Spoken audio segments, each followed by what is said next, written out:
estão vindo!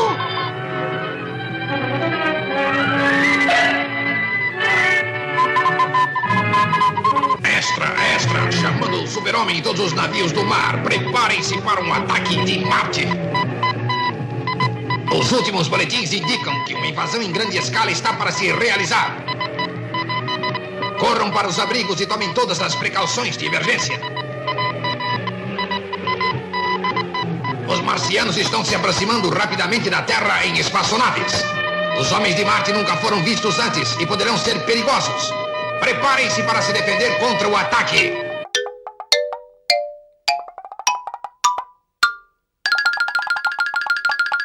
Gente, como assim?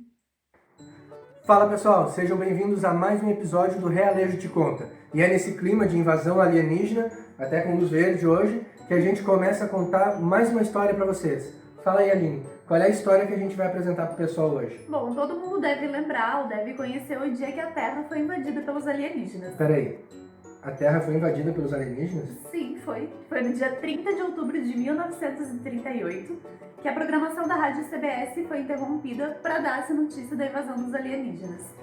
Esse relato durou cerca de mais ou menos uma hora e ele não era nada mais, nada menos do que uma peça de rádio-teatro que estava sendo apresentada na época. Agora faz mais sentido, né?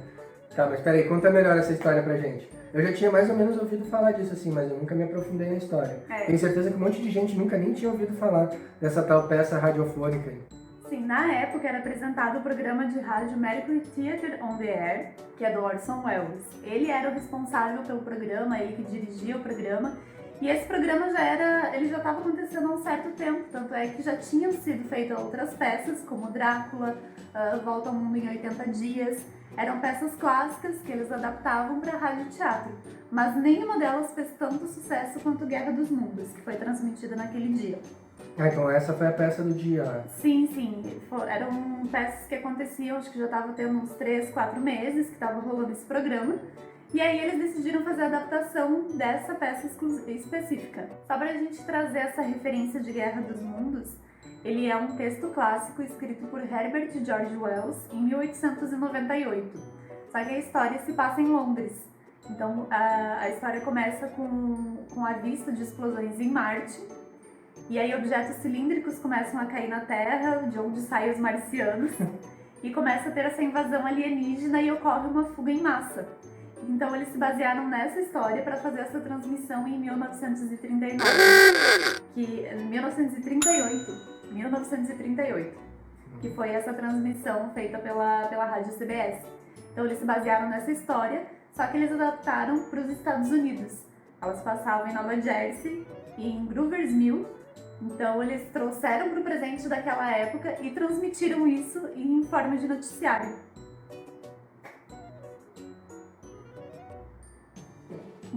Em forma de noticiário. Aí a gente já pode imaginar o que aconteceu. Caramba, em seguida. Entrou o plantão da Globo.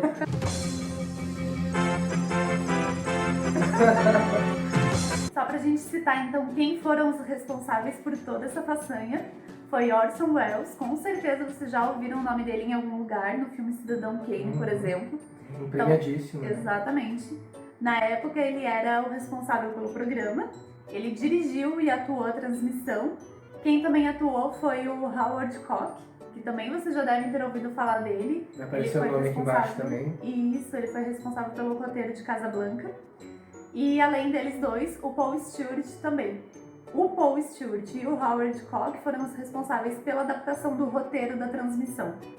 E, de fato, essa transmissão impulsionou a carreira deles de um jeito que eles ficaram conhecidos mundialmente. Isso garantiu contratos com eles com emissoras e empresas muito reconhecidas na época, até, enfim, o final da carreira deles. Eles são bem conhecidos. E a transmissão que aconteceu naquela noite, ela tinha todas as características que um programa jornalístico tinha na época. Desde gravações em locais externos, entrevistas com testemunhas, com autoridades, o que dava mais crédito ainda, efeitos sonoros, enfim, realmente foi uma transmissão muito real, muito bem elaborada. Exatamente, de acordo com o que as pessoas estavam acostumadas a ouvir na época. E eles fizeram isso de uma forma crescente, de um emocional tão convincente para as pessoas, que começava com uma entrevista, sei lá, com o repórter lá no lugar onde os primeiros cilindros caíram e que os marcianos começaram a sair. Caramba. Aí entrevistas com testemunhas, entrevistas com autoridades. Aí de repente os marcianos já estavam invadindo cidades ao redor, já estavam largando um gás venenoso que matava toda a população. Aí já aconteceu uma fuga em massa e as pessoas enlouqueceram e já estavam se suicidando. Caramba, Enfim. isso é do tempo que a gente ainda tinha medo de invasão alienígena, né? Exatamente. Hoje em dia a gente até torce para que os alienígenas venham e tomem o controle dessa bola azul aqui. É verdade. Eu não ia achar ruim. Eu não ia achar ruim se caísse um negócio, sei lá, com uns marcianos aí. Você me leva, por favor, me leva. O Eu não ia brabo, achar ruim. o brabo ia ser eles dizendo assim, leve-me ao seu líder. Tipo, Não. ia ser complicado, né? Aí eu ia ter que perguntar, não pode ser outro? Acho que essa parte não vai dar pra contar. Mas aí vocês devem estar pensando, até tu deve estar pensando também, tá, mas eles não fizeram nenhum anúncio de que aquilo ali era Pois é. uma peça, né?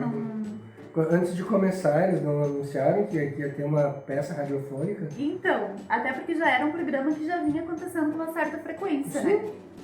Mas o que que acontece? Existia a CBS, que era uma das transmissoras, né, uma das rádios, e tinha outra rádio, que era a NBC, que era a principal concorrente e ela que tinha o foco de audiência da época. Uhum. E o horário que passava o programa que foi feita a transmissão era o mesmo horário que passava o programa da concorrente, que era o campeão de audiência. Ah, Então todo mundo estava focando naquele outro programa. tava todo mundo olhando a novela da Globo. Exatamente, Enquanto como o lá na bicho tava Record tava passando. É exatamente isso. Ah, faz muito sentido. Se acontecesse na Record, hoje Agora em dia, vocês entenderam. quase ninguém vai prestar atenção no que tá acontecendo. Enfim, além disso, desse fator, também alguns programas que estavam passando às 7 horas da noite, começavam às 7 horas, acabavam 8 horas da noite, que foi o horário que começou essa transmissão, eles estavam acabando, então as pessoas estavam naquela transição de uma emissora estação, pra... exatamente. E pegaram já com o bonde andando. Então muita gente não chegou a ouvir essa notícia de que era uma peça. E também juntando ao formato que ela foi apresentada, que foi um formato jornalístico, como sendo uma coisa real. Imagina o cagaço, né, gente? Não, cagaço. Ah, bom, falei.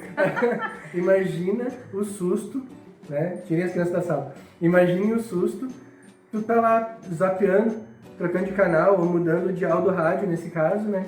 E tu te depara com um plantão jornalístico dizendo que tá tendo uma invasão alienígena, que estão caindo cilindros do céu e que estão sendo alienígenas de dentro do... Tá, mas e aí? Pra tu ver. Como é que continua isso?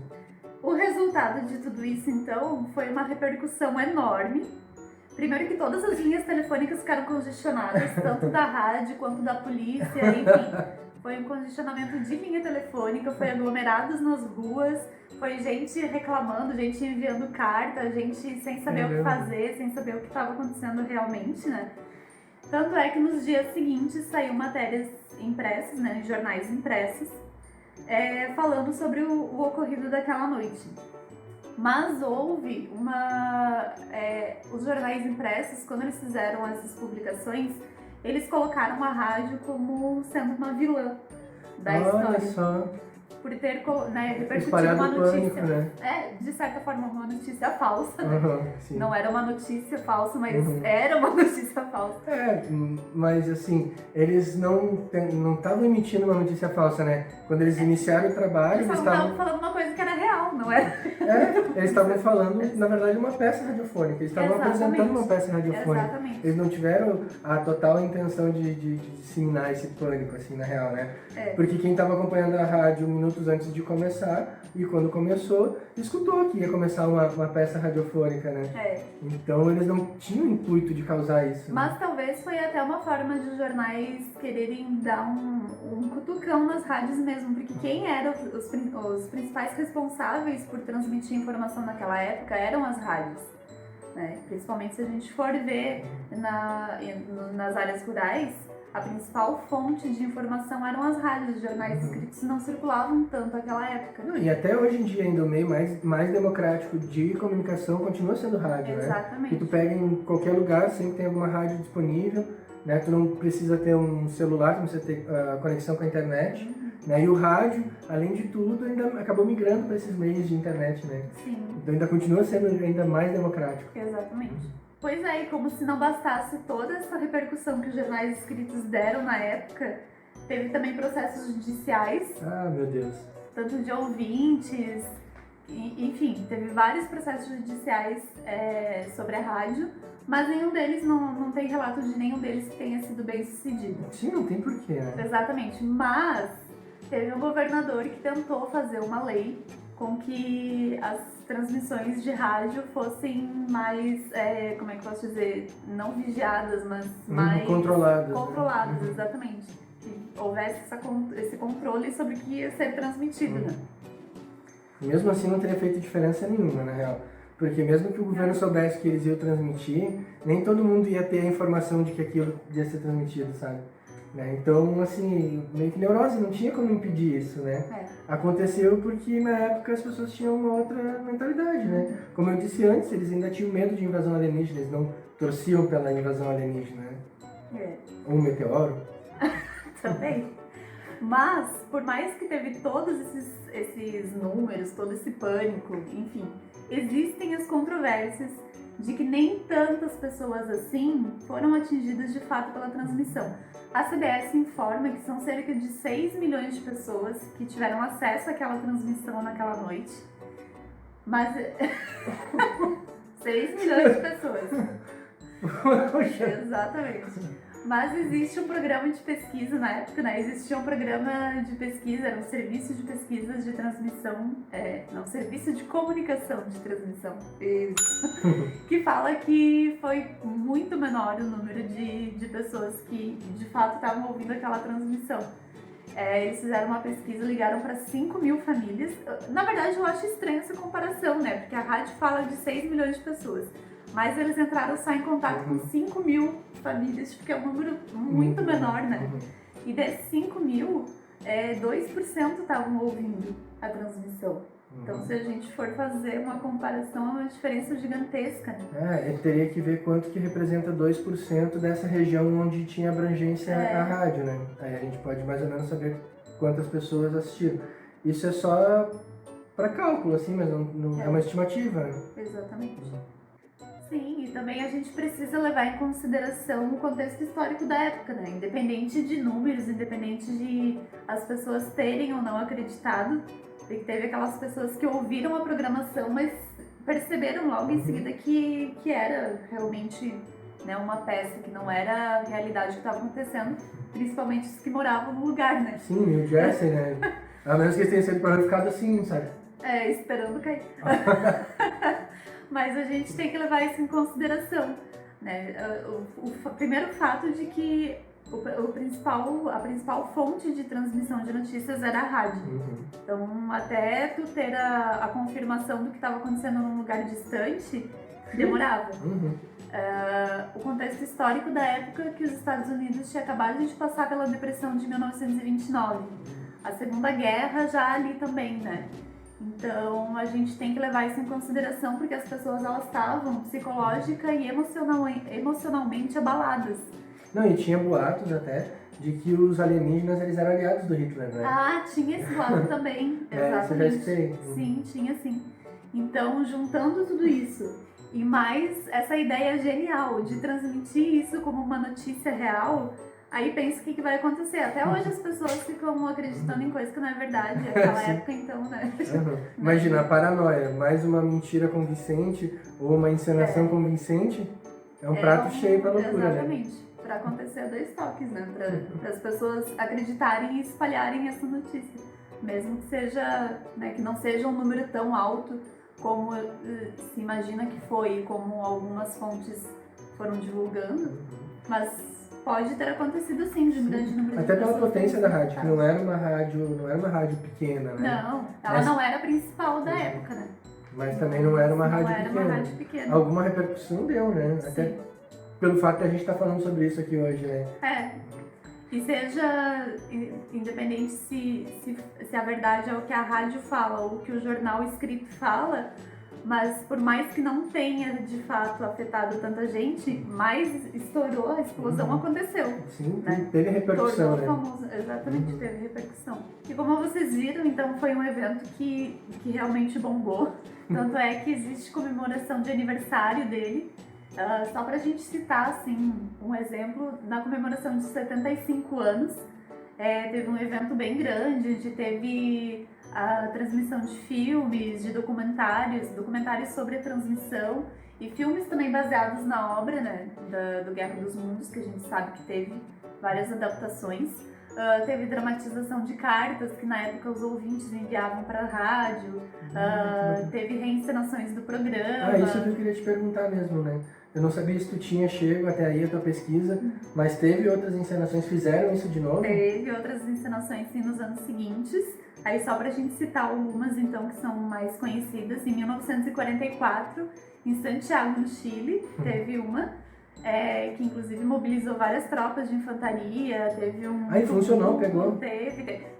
Praticamente todas as transmissões que foram feitas, por mais que já tinha acontecido, tá? Se repetiu. A gente tava sempre com medo dos alienígenas. Em 1944 e em 1949 também no Equador teve uma rádio que transmitiu, mas daí aconteceu umas coisas assim mais graves, porque daí teve um tumulto um pouco maior da população e incendiaram a rádio. E teve mortes, tá? Não é engraçado. Tá, é um pouco engraçado. Desculpa, pessoal. Mas é porque... Mas aconteceu. E é lógico que a gente não podia ficar de fora, né, gente? No Brasil também teve. No Brasil teve, em 1971, uma rádio do Maranhão, em São Luís, no Maranhão. Era uma comemoração ao aniversário da rádio e eles fizeram a transmissão também de Guerra dos Mundos e teve uma mobilização assim parecida, teve uma repercussão. Também deu bafafá na cidade. Não foi assim tão grande, pelo que eu pesquisei, não foi. Teve uma repercussão, mas nada assim tão grandioso. Em que ano foi? 1971. Numa capital, né? No YouTube tem a transmissão completa, tanto do Maranhão quanto a original também de 1938, para quem quiser ver. A gente vai botar os links aqui embaixo na descrição. Certo que vai ter. E é isso, é um evento que é lembrado até hoje, que é relembrado, né, que é reapresentado. E... Deu até vontade de fazer de novo. Se você tiver uma rádio aí na sua cidade, faz pra nós. Depois manda pra nós os vídeos, por favor. E a repercussão que teve. E agora eu fiquei curioso também. O filme do Tom Cruise, esse do Spielberg, A Guerra dos Mundos, também tem um pouco a ver com isso ou é só coincidência? Sim, também. Ele é uma adaptação da obra clássica, né? Do George Herbert Wells. Herbert George Wells. Aí, agora sim. Herbert George Wells. É uma adaptação clássica. Na verdade, ela é uma história clássica, assim, entre os leitores de ficção científica, ela é uma das principais, assim. É uma obra muito conhecida. Que deu bastante pano pra manga. Deu bastante, Que chegou até 2019 aqui no nosso estúdio, até a gente contar essa história pra vocês também de novo. Será que se alguém fizesse uma transmissão de novo, assim, dessa forma, o que será que ia acontecer hoje, tipo 2019, né? Eu acho que deve ter alguém arquitetando em algum lugar do mundo fazer alguma coisa parecida com isso, assim. Né? Já teve bastante coisa, né? Eu acho que já teve muita coisa recriada ou boatos, assim, né? Feito de sacanagem mesmo. A gente vê muito isso na internet hoje em dia. Teve essa de 1971, mas eu não cheguei a ver se teve alguma ainda depois. Provavelmente deve ter tido alguma mais recente. Mas não sei agora qual foi a e de repente até outras coisas com outros temas, né? Não justamente em cima disso, né? Mas a gente cansa de ver, né? A gente já viu aí vídeos do YouTube de supostas aparições de extraterrestres. Gente, a grávida de Taubaté, tipo, repercutiu, todo mundo achava que era. Que era verdade. Então, convenceu até os apresentadores da TV, né? Então esse foi ao contrário, né? Em vez dos apresentadores convencer o público de alguma coisa, o público convenceu. O tamanho da barriga impressiona. Os planos eram para mais um filho, mas o destino trouxe surpresas. A primeira notícia de gêmeas não surpreendeu a família, mas nos exames seguintes... Primeiro eu soube que eram duas Em outubro eu descobri que eram 3, porque eu cresci muito depressa, cresci mais ainda. Aí não é 2, não é 3, não é possível. Aí fui, fiz a ultrassom, não, realmente são 4. Pois é, né, pessoal? Se nos dias de hoje a gente ainda tem a capacidade de acreditar numa grávida de Taubaté, imagina lá na década de 30, num outro contexto histórico, num contexto bem mais paranoico.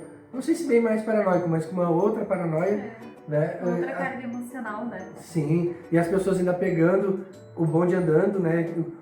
Uma espécie de peça de teatro radiofônica sendo transmitida de uma maneira totalmente inovadora, diferente, Jornalística, né? né? Invadindo uma outra seara, uma outra linguagem que o povo estava se acostumando naquela época. Com certeza ia dar pano para manga, né? E atravessou aí quase um século até chegar aqui na Realejo TV e virar o assunto do nosso episódio de hoje. Queria agradecer a Aline que trouxe pra gente um pouquinho dessa história. Eu já conhecia um pedacinho só, eu já tinha ouvido falar dessa transmissão radiofônica, mas eu não tinha parado para olhar cada um desses detalhezinhos que ela falou aqui. Então continue a pesquisa, pessoal. Vai ter uns links aqui embaixo na descrição do vídeo, né? Não se esqueçam de se inscrever no nosso canal, ativar as notificações para receber ali uma chamadinha avisando que a gente tem episódio novo. E não esqueçam também de comentar esse vídeo, deixar aqui as suas impressões sobre esse episódio. Isso, de curtir, compartilhar. Escreve aqui pra gente se você já tinha ouvido falar nessa história e também outras histórias parecidas com essa, né, de fake news ou de apresentações que as pessoas acabaram entrando em estado de histeria. A gente vai gostar de escutar, de ler indicações sobre esse tipo de assunto. Tá bom, pessoal? Muito bacana ter vocês aqui, hein? Fica com a gente. Isso aí. Vai ter muita coisa legal aqui ainda. Um abração e até o próximo episódio. Até a próxima. Tchau, tchau. Tchau.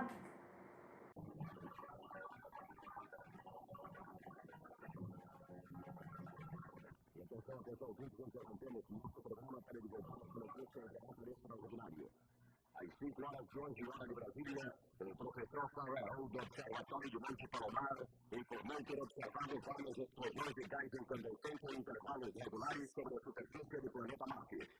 A análise do espectro indicou que o gás em questão é hidrogênio e que suas partículas se deslocam rumo à Terra em velocidade fantástica. O fenômeno foi confirmado pelo professor Mário Bortolini, do Observatório Nacional do Rio de Janeiro, que descreveu com as seguintes palavras: parecem chamas azuladas saídas do cano de um revólver. Permaneça em nossa sintonia, pois a qualquer momento voltaremos com novas notícias.